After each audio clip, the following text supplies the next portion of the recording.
গত 23 আগস্ট 6 ঘন্টার ব্যবধানে বুড়িগঙ্গা নদীতে 4টি মরদেহ উদ্ধার করে নৌপুলিশ। কেরানীগঞ্জের মাদারীপুর ঘাটে যুবকের হাতের সঙ্গে যুবতীর এক হাত চালের বস্তা দিয়েছিল বাঁধা অবস্থায়। মীরের বাগে উদ্ধার হওয়া নারী ও শিশুর গলায় ছিল কাপড় পেঁচানো। হাত দোনোটা বাঁধা ছিল, অবস্থা অনেক খারাপ ছিল।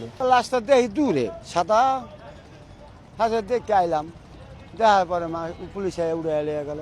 শুধু বুড়িগঙ্গায় নয়, ঢাকার পাশে তুরাগ, বালু ও শীতলক্ষা নদীতেও ঘটছে একই ঘটনা। একের পর এক মরদেহ উদ্ধারের ঘটনায় আতঙ্কে এসব এলাকার মানুষ। কি লাশ ফালায় তো এটা কারা ফালায়, কে ফালায়, এটা দেখার দরকার আছে না? নিরাপদ করার জন্য অবশ্যই এটা কার্যকরী পদক্ষেপ নিতে হবে। নৌপুলিশের তথ্য বলছে 2024 সালে নদীতে 440টি মরদেহ উদ্ধার হয়েছে, যার মধ্যে শনাক্ত হয়েছে 299টি আর পরিচয় মেলেনি 141টির।